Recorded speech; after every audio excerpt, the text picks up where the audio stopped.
السلام علیکم friends, welcome to ہنا ستاولز۔ امید کرتی ہوں آپ سب خیریت سے ہوں گے۔ فرینڈس، جس نے میرے چینل کو ابھی تک سبسکرائب نہیں کیا پلیز اسے جلدی سے سبسکرائب کر لیجئے اور بیل آئیکن کا کلک کرنا بالکل بھی مت بھولیے گا تاکہ آپ کو آنے والی ہر نئی کس کی نوٹیفیکیشن موصول ہو سکے۔ تو آئیے بنا وقت ضائع کیے چلتے ہیں آج کی کس کی جانب۔ ناول جان من، قسط نمبر 39۔ ہاسپٹل میں ہر طرف افراتفری کا عالم تھا۔ ہر وارڈ، ہر روم میں زندگیاں سسک رہی تھیں۔ کہیں کسی کا بہت پیارا موت کی آغوش میں چلا گیا اور کہیں کوئی درد سے تڑپ رہا۔ ہر طرف چیخو پکار مچی ہوئی تھی۔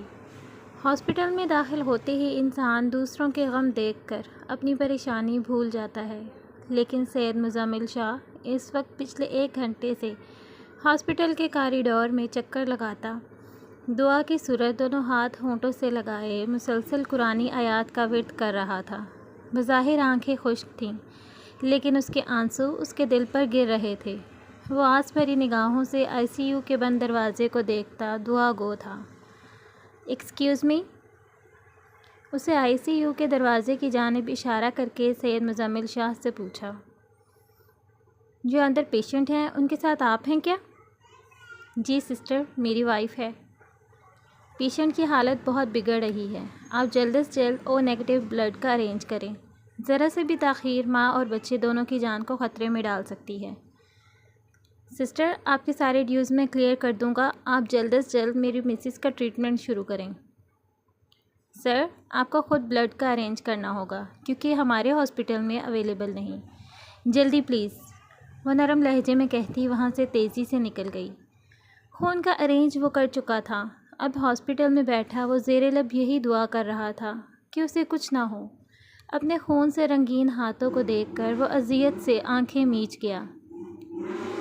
ان ہاتھوں میں اس کا خون لگا تھا۔ یوں تو یہ پولیس کیس تھا، مگر وہ جانتا تھا کہ اگر اسے کچھ ہوا تو سید مزمل شاہ کی نظر میں وہ قتل ہوگا۔ آخر اس کی ماں نے تو مارا تھا من کو۔ اس کی روح کو جس قدر گھائل کیا تھا وہ اندر سے مر ہی تو چکی تھی۔ دکھ و بے بسی کے عالم میں آج وہ پچھتاوے کے سوا کر ہی کیا سکتا تھا۔ وہ کتنا روئی تھی وہ لڑکی، ہر بار وہ ساریہ بیگم کو خود پر یقین کرنے کا کہتی، مگر انہوں نے کیا کیا تھا؟ بنا کچھ سوچے اس کی جان لینے کی کوشش کی۔ اس کی عزت نفس کو ہر بار روندتی رہیں، اپنے لفظوں کے تیر سے اس کی روح چھلنی کر ڈالتی رہیں، لیکن وہ ماں سمجھ کر خاموش رہا کہ شاید ان کی سوچ بدل گئی ہے۔ سوچ تو شاید بدل سکتی ہے، مگر فطرت نہیں۔ وہ خود یقین نہیں کر پا رہا تھا۔ جب وہ چیخو پکار سن کر حویلی میں پچھلے دروازے سے جلدی کے باعث داخل ہوا تھا، تب اس نے سنبل بیگم کی خاص ملازمہ اور اپنی ماں ساریہ بیگم کی باتیں سن لیں۔ وہ ملازمہ کو اس کے کام بخوبی سر انجام دینے پر انعام دے رہی تھیں۔ اگر وہ یہ سب اپنی آنکھوں سے نہ دیکھتا تو کبھی یقین نہیں کرتا کہ اس کی ماں اس حد تک بھی جا سکتی ہے کہ اپنی بہو اور اس کے ہونے والے بچے کی جان کی دشمن بن جائیں گی۔ اگر وہ پہلے ہی من کی حفاظت کرتا ان سے تو آج یہ دن دیکھنا نہ پڑتا۔ اس سوچ کے ذہن میں آتے ہی وہ اپنا سر جکڑ گیا۔ تبھی آپریشن تھیٹر کھلا اور چونک کر کھڑا ہوتا مزمل شاہ لیڈی ڈاکٹر کو نکلتے دیکھ جلدی سے آگے بڑھا۔ ڈاکٹر، وہ گھبراہٹ جس قدر طاری تھی اس پر وہ بول بھی نہیں پا رہا تھا۔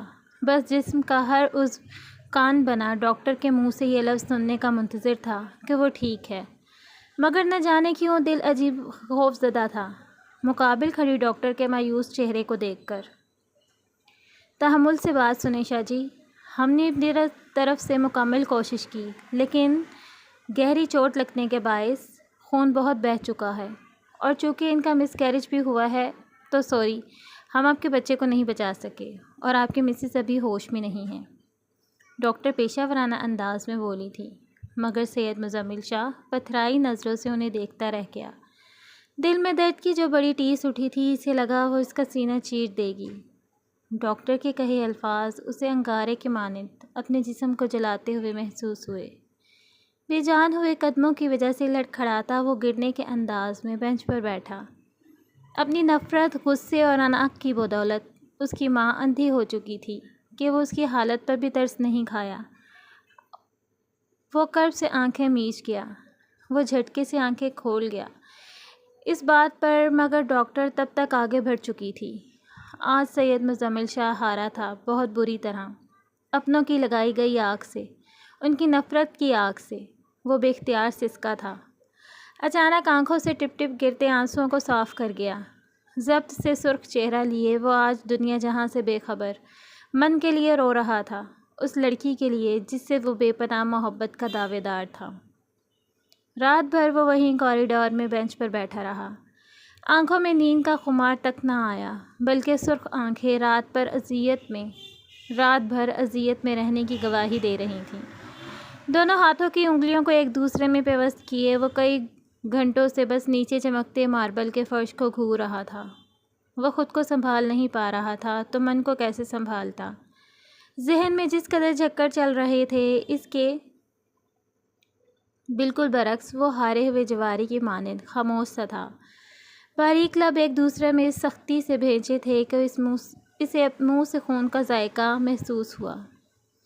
چونکہ وہ ابھی آپریشن تھیٹر میں ہی تھی، تبھی ڈاکٹر نے اندر جانا فی الحال الاؤ نہیں کیا تھا۔ جیب میں رکھے فون پر مسلسل ہوتی رنگ اسے سوچ کی دنیا سے باہر نکال کر حال میں لائی۔ کال ریسیو کرتا وہ فون کان سے لگا گیا۔ ہیلو مزمل بیٹا، گھر کب آؤ گے؟ دوسری جانب ساریہ بیگم تھی۔ ان کی آواز پر مزمل نے تھکی ہوئی سانس کھینچی۔ میرا بچہ مر گیا ہے۔ آپ کو پتہ ہے کس کی وجہ سے؟ یہ کیا کہہ رہے ہو مزمل؟ اب کی بار ان کے لہجے میں چبھن تھی۔ مزمل کال رکھتا اٹھا، پھر ایک تکلیف بھری نظر تھیٹر پر ڈال کر اندر داخل ہوا۔ صفا کو ہوش آ چکا تھا۔ وہ بیڈ گراؤنڈ سے ٹیک لگائے بیٹھی سب کو حیرت سے دیکھ رہی تھی۔ حویلی کے سبھی افراد اس وقت اس کے پاس موجود تھے، سوائے سید مزمل شاہ اور من کے۔ وہ ابھی انجیکشن کے نشے سے نکل کر مکمل طور پر ہوش و حواس میں تھی، لیکن پھر بھی سید غزان شاہ کی ہدایت پر کل سے نرس اس کے پاس ہی تھی۔ ابھی کچھ دیر پہلے ہی وہ اس کی بینڈیج تبدیل کر کے گئی تھی۔ اس کے بعد سب آ گئے تھے۔ اب معافی تلافی کا ایک عجب سلسلہ شروع ہو چکا تھا، جس میں پہل سنبل بیگم نے کی۔ انہوں نے بہت پیار سے اس کے سر پر ہاتھ رکھ کر اس سے معافی مانگی۔ مجھے معاف کر دینا صفا، بہت غلط کیا میں نے تمہارے ساتھ۔ جانوروں سے بھی بدتر سلوک کرتے ہوئے میں بھول گئی تھی کہ تم بھی انسان ہو اور کسی کی بیٹی ہو۔ میں بدلے میں اتنی اندھی ہو گئی تھی کہ مجھے سچ دکھائی ہی نہیں دیا۔ ہو سکے تو مجھے معاف کر دینا۔ سنبل بیگم اپنے کیے پر پشیمان تھیں۔ یہ ان کی جھکی نظروں سے بھی لگ رہا تھا، لیکن وہ کچھ نہیں بولی، کیونکہ وہ جانتی تھی اب اصل مجرم سب کے سامنے آ گیا تھا، ثبوتوں کے ساتھ۔ اب اسے کوئی کچھ نہیں کہہ سکتا، سوائے اپنے کیے پہ معافی مانگنے پر۔ میں اپنے بیٹے کی محبت میں پاگل ہو گئی تھی صفا، مجھے کچھ ہوش ہی نہیں رہا۔ جب بھی تم میرے سامنے آتی تو تمہیں قاتل کی بہن سمجھ کر بہت ذلیل کیا، قاتل کی بیوی سمجھ کر بہت ذلیل کیا، ہر بار بے عزت کیا تمہیں، لیکن پھر بھی تم خاموشی سے سہتی رہی۔ مجھے پتہ ہی نہیں لگا کہ میرے لال کا اصل قاتل نہ تو مختار شاہ تھا اور تمہارا سابقہ شوہر زوار شاہ۔ اسے جب سبحان شاہ کی سچائی پتہ چلی تھی، وہ سبحان شاہ سے سوال جواب کرنے لگا تھا۔ اس نے بھی یہی ریکارڈنگ سن لی تھی، فیروز خان کے قتل والی۔ لڑائی اتنی بڑھی کہ بات ہاتھا پائی پر اتر آئی اور غلطی سے گولی سبحان شاہ سے اذان کو لگ گئی تھی۔ سبحان شاہ نے اس بار غلطی ہوئی تھی۔ وہ اپنے پوتے کو مارنا نہیں چاہتے تھے، لیکن وہ ان کے ہاتھوں مارا گیا۔ انہوں نے خود کو بچانے کے لیے الزام مختار شاہ پر لگا دیا۔ مختار شاہ تل ملا اٹھا۔ پھر کار حادثے میں زوار شاہ مارا گیا تو مختار شاہ سمجھا ضرور حاکم شاہ نے مروایا ہے۔ دونوں بھائیوں کی محبت میں دراڑ پڑ گئی، دونوں اندیکھی نفرت کی آگ میں جلنے لگے۔ انہوں نے مجھ سے چھین لیا میرا لال، بے آسرا کر دیا مجھے، اور میں تمہیں قاتل مانتی رہی، لیکن اب میں اپنے کیے پر بہت نادم ہوں۔ صفا مجھے معاف کر دینا۔ دھواں دار روتے ہوئے سنبل بیگم نے اس کے آگے دونوں ہاتھ جوڑ دیے تھے، لیکن وہ حیرت زدہ سی سب دیکھ رہی تھی۔ صفا بیٹا، میں بھی بہت شرمندہ ہوں تم سے۔ میں نے تمہیں بیٹی تو بنایا، لیکن بیٹی والا اصل مقام نہیں دلوا پائی تمہیں۔ اماں بھی نے پیار سے اس کے سر پر ہاتھ پھیر کر کہا۔ اس نے طاہرانہ نگاہ سب پر ڈالی۔ اس کی نگاہیں شرمندگی اور پچھتاوے سے جھکی ہوئی تھیں۔ وہ لمبا سانس کھینچتے ہوئے بولنے کے لیے خود کو تیار کرنے لگی۔ آپ لوگوں نے میرے ساتھ جو سلوک کیا وہ جانوروں سے بھی بدتر تھا۔ مجھے اس گناہ کی سزا دی گئی جو میں نے کیا ہی نہیں تھا، لیکن پھر بھی میں کچھ نہیں بولی اور میں نے وہی کیا جو مجھے کرنا چاہیے تھا۔ جس طرح آپ سب بہت پیار کرتے ہیں غزان سے، ٹھیک ویسے ہی میں بھی بہت پیار کرتی ہوں اما بھی آپ سے۔ آپ کی کوئی غلطی نہیں، آپ نے ہمیشہ میرا ساتھ دیا تھا اس گھر میں۔ مجھے آپ سے کوئی شکایت نہیں، آپ کو میں دکھی نہیں دیکھ سکتی۔ وہاں سب کے مجبور کرنے پر میں ونی میں آ گئی، لیکن یہاں آ کر مجھے پتہ لگا کہ ایک بار مرنے سے اتنی تکلیف نہیں ہوتی جتنی روز مر کر جینے میں ہوتی ہے۔ ہر روز خود کو ایک نئی تکلیف، ایک نئی ذلت کے لیے تیار کرنے کے لیے کتنے کرب سے گزرنا پڑتا ہے، یہ آپ میں سے کوئی نہیں جان سکتا۔ خود کے ساتھ جانوروں سے بدتر سلوک ہوتا دیکھ کر کتنی اذیت ہوتی ہے، اس بات کا اندازہ بھی نہیں کر سکتے آپ لوگ۔ روز نت نئے تانے تشنے سن کر کیسے خود کو خود ہی ختم کرنے کا دل چاہتا ہے، یہ بھی مجھے یہاں آ کر پتہ لگا۔ لیکن یہ سب میں آپ لوگوں کو کیوں بتا رہی ہوں؟ آپ جیسے بہیس لوگوں کو تو اس بات کا احساس تک نہیں کہ اگلا بندہ کس تکلیف اور اذیت سے گزر رہا ہے۔ آپ جیسے لوگ تو بس خود کو حاکم سمجھ کر دوسروں کی زندگیوں کے فیصلے کرتے ہیں، لیکن یہ نہیں دیکھتے کیا واقعی اگلا بندہ گنہگار ہے یا نہیں۔ کاش آپ لوگ جزا و سزا کا فیصلہ اللہ پر چھوڑ دیتے تو آج یہ سب نہ ہوتا۔ بات کرتے کرتے اس کا گلا رند گیا تھا۔ گزرے تلخ دونوں کی داستان اور درد اس کے لہجے میں، گزرے تلخ دنوں کی داستان اور درد اس کے لہجے اور چہرے پر واضح تھا، جس سے سب کی نگاہیں جھک گئی تھیں۔ ہم سب شرمندہ ہیں صفا، سنبل بیگم ایک بار پھر سے ہمت و مجتمع کر کے بولی۔ میں آپ لوگوں کو معاف کرنے کے سوا اور کر بھی کیا سکتی ہوں؟ اس نے گلوگیر آواز میں کہا۔ سب نے چونک کر اسے دیکھا، پھر حاکم خان بغیر کچھ بولے اٹھے اور اس کے سر پر ہاتھ رکھ کر وہاں سے چلے گئے۔ باقی لوگ بھی آہستہ آہستہ اسے دعائیں دیتے ہوئے کمرے سے نکل گئے۔ وہ بھی آنکھوں میں عمر ڈالنے والے آنسو اندر دھکیل کر آنکھیں مون گئی۔ تبھی سید غزان شاہ کمرے میں آیا، لیکن وہ ویسے ہی خاموشی سے آنکھیں بند کیے لیٹی رہی۔ وہ اسے سوتا سمجھ کر اس کے اوپر کمبل ٹھیک کرتا واش روم میں گھس گیا۔ کچھ دیر بعد باہر آیا تو آنکھیں کھولے اسے دیکھنے لگی۔ اسے تعجب ہو رہا تھا غزان شاہ کو اتنا بدلا ہوا دیکھ کر۔ وہ اسے جاگتے دیکھ کر اس کی طرف آیا۔ کیسی طبیعت ہے اب تمہاری؟ زندہ ہوں، ابھی مری نہیں، اس نے تلخی سے جواب دیا اور اٹھ کر بیٹھ گئی۔ غزان نے اسے دیکھا لیکن وہ نظریں پھیر گئی، یہ اس کی ناراضگی کا اظہار تھا۔ میڈیسن کیوں نہیں لی تم نے؟ اس نے پوچھا۔ میری مرضی، آپ کو میری فکر کرنے کی ضرورت نہیں غاز، میں اپنا خیال خود رکھ سکتی ہوں، مجھ سے ہمدردیاں مت کریں، مجھے ان کی عادت نہیں۔ وہ رکھائی سے کہہ کر وہ اپنی جگہ سے اٹھنے لگی، لیکن پھر چکرا کر گرنے لگی تو اس نے تیزی سے آگے بڑھ کر اسے تھام لیا۔ جانتا ہوں تم مجھ سے بہت ناراض ہو، لیکن ایسے خود کو تکلیف کیوں دے رہی ہو؟ وہ اسے نرمی سے تھام کر سیدھا کر کے بٹھاتے ہوئے بولا۔ میں ناراض نہیں، اور نہ ہی ہم میں کوئی تعلق ہے روٹنے منانے والا، وہ دنک کر بولی۔ لیکن خود کو اس سے چھڑوانے کی غلطی نہیں کی تھی اس نے۔ صفا کی بات پر وہ لمح بھیج گیا اور پھر سے لٹا کر پیچھے ہٹ گیا۔ ایسا تو ہونا ہی تھا۔ اسے لگا تھا صفا کو جب سچائی پتہ چلے گی تو شاید وہ اسے چھوڑ کر چلی نہ جائے۔ ایک تو اپنی جان سے عزیز دادا سائیں کی حقیقت کا جان لیوا انکشاف، اور پھر صفا کی ناراضگی کا سوچ کر وہ از حد پریشان ہوا تھا۔ اسے پریشانی سے صفا سے ناروا سلوک کر گیا تھا۔ اب اس کی ناراضگی تو بجا تھی، اسے اب صفا کا خیال رکھتے ہوئے اسے منانا بھی تھا۔ وہ اسے منانے کا طریقہ سوچنے لگا۔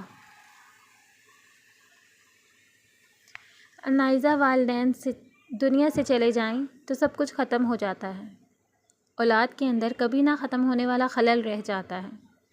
دل میں ایک عجب سا درد اور دماغ پر ہر لمحہ خود اذیتی اور کرب میں گزرتا ہے۔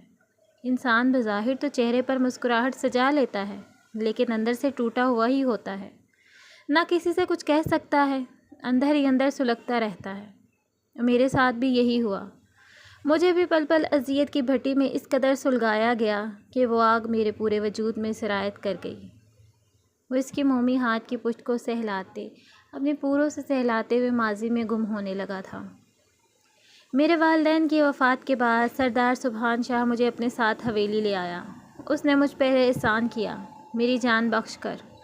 اس نے مجھے ملازم کی صف میں شامل کر لیا اور مجھ سے کام لینے لگا۔ جب بچوں کے کھیلنے کی، خواب بننے کی عمر ہوتی ہے، تب میں ان کی حویلی والوں کی چوکری کرنے لگا۔ مجھے 2 وقت کی روٹی کے لیے، پیٹ کا دوزخ بھرنے کے لیے سارا دن کوہلو کی بیل کی طرح کام کرنا پڑا۔ اگر آپ کام کرتے رہے سارا دن تو اسکول جانے کی اجازت کس نے دی؟ انائزہ نے اپنا اگلا سوال داغ دیا۔ میں نے خود، وہ اسپارٹ انداز میں بولا۔ مطلب؟ اس نے اچنبھے سے دیکھتے ہوئے پوچھا۔ مطلب کہ مجھے ہر صورت اسکول جانا تھا، میں ہر چیز میں کمپرومائز کر سکتا تھا، لیکن اپنی پڑھائی میں قطعاً نہیں۔ مجھے جنون تھا پڑھائی کا۔ پھر دادا سائیں مان گئے؟ انہیں ماننا ہی پڑا میری ضد کے آگے، لیکن سزا کے طور پر سکول سے واپسی پر مجھے روزانہ ڈیرے اور استبل کی صفائی کرنی پڑتی تھی۔ پھر آپ کرتے تھے؟ اس کی خاموش ہونے پر انائزہ نے اگلا سوال کیا۔ ہاں، کرتا تھا۔ اپنے جنون کو پانے کے لیے کچھ بھی کرنا پڑتا، میں کر جاتا۔ کیسا جنون؟ انائزہ نے خشمگی نگاہوں سے گھورتے ہوئے پوچھا۔ اس کا جواب میں صرف خود کو دیتا ہوں۔ وہ سرد پن سے گویا ہوا۔ حویلی والوں کو برباد کرنے کا جنون؟ اس کی بات انائزہ کو سخت بری لگی تھی، تبھی وہ تڑک کر بولی۔ لیکن اس کی طرف سے کوئی رد عمل نہیں آیا، جس کا مطلب تھا وہ اس بارے میں جو مرضی سوچے، اسے کوئی فرق نہیں پڑتا تھا۔ وہ دل ہی دل میں پیچو تب کھا کر رہ گئی۔ غزان شاہ سے تمہاری نفرت کی وجہ؟ اس نے اپنی دماغ میں کلبلاتا اگلا سوال کیا۔ عمر کے فرق کے باوجود بھی میں اور غزان شاہ ایک ہی کلاس میں تھے۔ گاؤں میں ایک ہی اسکول تھا، لہٰذا امیر و غریب ایک ہی جماعت میں ساتھ ساتھ پڑھتے تھے۔ فرسٹ ٹرم میں بھی 8ویں کلاس میں بھی میرے نمبر سب سے زیادہ آئے تو سنبل بیگم کو جیسے آگ لگ گئی تھی کہ ایک ملازم ہو کر ان کے بیٹے کو پیچھے چھوڑ دیا۔ اگلے دن ہمارا ٹیسٹ تھا، اگر میں اس کی تیاری نہ کرتا تو فیل ہو جاتا۔ انائزہ نے اس کے سرخ چہرے کو غور سے دیکھا۔ جانتی ہو، سبحان شاہ بہت ظالم تھا۔ اس کو سنبل بیگم نے میرے خلاف بھڑکایا اور انہوں نے سارا دن مجھ سے جانوروں کی طرح کام کروایا۔ میں بخار میں پھنک رہا تھا، لیکن مجھ پر ترس نہیں کھایا گیا۔ تب مجھے پہلی بار سنبل بیگم اور غزان شاہ سے نفرت محسوس ہوئی۔ رات گئی جب میں استبل میں گھوڑوں کو چارہ ڈال کر اپنے کمرے میں آیا تو دیکھا سنبل بیگم میرے سارے نوٹس نظر آتش کیے کمرے سے نکل رہی تھی۔ میرا بدن درد سے ٹوٹ رہا تھا۔ جب نظر راکھ پر پڑی تو میری آنکھیں پھٹ پڑیں۔ میرا بیگ خالی تھا، ساری کتابیں، سارے نوٹس جل کر راکھ بن چکے تھے۔ میرا جسم تپ رہا تھا، مجھے بس اتنا یاد تھا، میرے خوابوں کو آگ لگا دی گئی تھی۔ میری بڑی بہن مروہ پڑھائی کے سلسلے میں ہاسٹل میں رہتی تھی۔ جب ہمارے والدین کو ہمیشہ کے لیے سردار سبحان شاہ نے ابدی نیند سلا دیا تھا، اس کے بعد وہ پتہ نہیں کہاں رہنے لگی۔ مجھے کچھ علم نہیں تھا۔ مجھے نہیں پتہ تھا کہ کب مروہ آپی نے سردار سبحان شاہ کے بیٹے حاکم شاہ سے شادی کر لی تھی۔ میری اور مروہ کی عمر میں بہت فرق تھا۔ مجھے اس کا کچھ پتہ نہیں تھا کہ وہ کہاں ہے۔ یہ بات تو مجھ پر بعد میں کھلی کہ حویلی میں رہتے ہوئے کہ مروہ آپی سردار حاکم شاہ کی پہلی بیوی تھی، اور جب وہ صفا کو اپنے ساتھ یہاں لے کے آئیں، لیکن ان کی زندگی ہی اتنی تھی۔ وہ بھی شادی کے 1 سال بعد خالق حقیقی سے جا ملی۔ میں نے صفا کو اپنی چھوٹی بہن کی طرح سمجھا اور ہر بار اس کی مدد کی، کیونکہ وہ میری آپی کی ذمہ داری تھی۔ تمہیں پتہ ہے انائزہ، میری بہن مر چکی تھی، لیکن اس دن مجھے پتہ لگا کہ اس کا سانسوں سے صرف رشتہ ٹوٹا ہے، لیکن اسے اپنے الفاظ سے روز مارا جاتا ہے۔ انائزہ نے دیکھا اس کی پیشانی کی رگیں پھولنے لگیں۔ مطلب؟ انائزہ کو اس کی طرف دیکھنا محال لگا۔ اس نے تھوک نکلتے بمشکل خود کو بولنے کے لیے اکسایا۔ سنبل بیگم اور سردار سبحان شاہ میری بہن کے بارے میں ایسے غلیظ ترین الفاظ استعمال کر رہے تھے، یہی کہ تمہاری بہن نے بابا سائی کے ساتھ بھاگ کر شادی۔ Shut up, just shut up Anaiza. اس سے پہلے کہ وہ اپنی بات ختم کرتی، آصف خان اس کے دونوں شانوں سے تھام کر اسے جھنجھوڑتے ہوئے کر آیا۔ اس کی دھاڑ اتنی اونچی تھی کہ انائزہ کو اپنا دل بند ہوتا ہوا محسوس ہوا۔ اس کی بھوری آنکھوں میں شعلوں کی سی لپک تھی۔ اس کی گرم بھاپ اڑاتی ہوئی سانسیں انائزہ کے چہرے کو جھلسا رہی تھیں۔ آصف خان پلیز، اس کے کپکپاتے لبوں سے فریاد نکلی تھی۔ میری بہن نے نکاح کیا تھا، کسی حرام بندھن میں نہیں بندھی تھی وہ۔ اسے پتہ ہوتا یہ اس کے ماں باپ کے قاتلوں کا گھر ہے تو وہ کبھی یہاں قدم نہ رکھتی۔ وہ اپنی لہو چھلکاتی نگاہیں اس کے اشک بہاتی آنکھوں میں گاڑے دھاڑا۔ "You are hurting me!" شانوں پر گھڑی اس کی سخت ہاتھوں کی انگلیاں اسے اپنی جلد میں پیوست ہوتی ہوئی محسوس ہوئیں تو وہ بلبلا اٹھی۔ "آہ، کتنی نازک ہو تم پرنسس! تو ذرا سوچو اس لڑکے کے بارے میں جس کے سامنے اس کے ماں باپ کو قتل کیا گیا ہو، اس پر ظلم و بربریت کے پہاڑ توڑے گئے ہوں، اس کی مرحومہ بہن کے کردار کو اچھالا گیا ہو۔ کیا یہ سب قابل برداشت ہے؟ بولو انائزہ!" اسے شانوں سے جھنجھوڑتے ہوئے بولنے پر اکسایا تو انائزہ کا سر اپنے آپ نفی میں ہلنے لگا۔ "تو پھر کیسے میں سہ لیتا ان کو موت کے گھاٹ اتارنے والے درندے کھلے عام گھومیں اور بے دردی سے ان کے کردار پر کیچڑ اچھالیں؟ بس اسی لمحے میرے اندر کا سرکش عازب خان بیدار ہوا جو ہر دشمن کو نیست و نابود کر دینا چاہتا تھا۔ میں اپنی مرحومہ بہن کے حق میں آواز اٹھائی۔ پھر پتہ کیا ہوا؟ اس کی سرخ آنکھوں میں شرارے تھے۔ عازب خان؟ انائزہ کے لب پھڑپھڑائے۔ میری اس گستاخی پر پہلا تھپڑ مجھے سنبل بیگم نے جڑا جو میری روح پر برسا تھا۔ سردار سبحان شاہ نے میرا گریبان دبوچ کر مجھ پر مکوں اور لاتوں کی برسات کر دی۔ ان کے وحشیانہ سلوک کا تشدد میرے جسم کے ہر حصے پر اپنی چھاپ چھوڑ چکا تھا۔ کچھ زخم ایسے ہوتے ہیں جو روح پر لگتے ہیں اور ان کی کبھی بھرپائی نہیں ہو سکتی۔ اس رات میں نے روتے تڑپتے ہوئے اپنے ماں بابا کو بہت یاد کیا تھا۔ صبح ہوتے ہی میرے اسکول جانے پر پابندی لگ چکی تھی۔ انہیں لگتا تھا پڑھ لکھ کر میں باشعور ہو رہا ہوں، اس لیے ان کے خلاف آواز اٹھا رہا ہوں۔ ان کی حد درجہ سفاکیت پر میں خون کے آنسو رویا تھا۔ بس تب سے میرے اندر انتقام کی آگ جلنے لگی۔ میرا دل کرتا ہر چیز کو جلا کر راکھ کر دوں۔ اس کے بعد ایک نئے عازب خان نے جنم لیا جو ہر گزرتے دن کے ساتھ مزید سرکش بنتا چلا گیا۔ میرا کام ڈیرے پر آئے لوگوں کی چاکری کرنا تھا، جبکہ استبل کے کام کی تنخواہ دینے کا فیصلہ کیا گیا۔ سردار سبحان شاہ نے اپنی حاکمیت کا بھرپور فائدہ اٹھایا اور ہر رات اسی ڈیرے پر گاؤں کی کئی معصوم کلیوں کو مسل دیا گیا۔ "یہ کیا کہہ رہے ہو؟" انائزہ کو اپنی سماعتوں پر یقین کرنا دوبر ہوا۔ "یہی سچ ہے۔ میں نے کئی بار معصوم لڑکیوں کو اس درندے سے بچایا بھی، لیکن کئی بار میں ناکام بھی ہوا۔ یہ بات سردار سبحان شاہ بخوبی جانتا تھا کہ مجھے اس کی اصلیت معلوم ہے، تبھی وہ مجھ پر کم پابندیاں لگانے لگا، مجھے رعایت دینے لگا، وہ مجھ پر اعتبار کرنے لگا۔ وہ تیز دھڑکتے دل پر ہاتھ رکھے سب سن رہی تھی۔ اس سے پہلے کہ وہ اپنی زندگی کے مزید اوراق پلٹتا، فون کی بیل نے اس کا دھیان اپنی جانب مبذول کروا لیا۔ موبائل اسکرین پر نمودار ہوتا ہوا نمبر دیکھ کر عازب خان نے کال ریسیو کی۔ "کب ہوا یہ سب اور کیسے؟ اچھا، ہم نکلتے ہیں یہاں سے۔" اس کی کوڈ ورڈ میں کی جانے والی باتیں انائزہ کے سر کے اوپر سے گزر گئیں۔ "چلو انائزہ!" وہ کال کاٹ کر موبائل جیب میں رکھتا اس کی طرف آیا اور اس کا ہاتھ اپنے ہاتھ میں لیے بولا۔ "مگر اچانک کہاں؟" اس نے سوال کیا مگر جواب ندارت۔ وہ یوں ہی اسے اپنے ساتھ لیے پہاڑی سے نیچے اترا اور گھر کے قریب کھڑی گاڑی تک آیا تو انائزہ نے اسے اپنا ہاتھ چھڑوا لیا۔ "عازب خان، تم خود کو سمجھتے کیا ہو؟ کبھی میری بات کا جواب ایک بار پوچھنے پر بھی دے دیا کرو۔" وہ غصیلی نگاہوں سے اسے دیکھتی ہوئے بولی۔ سبحان شاہ خود موت کو اپنے گلے لگا کر اس دھرتی سے اپنا بوجھ اٹھا چکا ہے۔ وہ اسے گاڑی میں بٹھا کر دوسری جانب سے خود ڈرائیونگ سیٹ پر آ کر بیٹھتے ہوئے نہایت آرام سے بولا، جیسے کسی کی موت کی نہیں زندگی ملنے کی نوید سنا رہا ہو۔ کیا کہا؟ انائزہ کو یوں لگا جیسے اس کے سر پر کسی نے بم پھوڑ دیا ہو۔ میں تم سے کچھ پوچھ رہی ہوں عازب خان، یہ کیا بکواس ہے؟ مجھے سچ سچ بتاؤ عازب خان، تم مذاق کر رہے ہو نا؟ تمہیں مجھے ڈرا سہما ہوا دیکھ کر مزہ آتا ہے نا؟ تو مجھے ڈرا رہے ہو نا پھر سے؟ کیونکہ تمہیں سکون ملتا ہے مجھے ایسے خوفزدہ دیکھ کر۔ وہ اس کا بازو جھنجھوڑتے ہوئے ہذیانی انداز میں چلائی تھی۔ Anaiza just stop this nonsense. اپنے گناہوں کا کفارہ ادا کیا ہے اس نے، سرد پن سے کہتے ہوئے وہ خاموش ہو گیا۔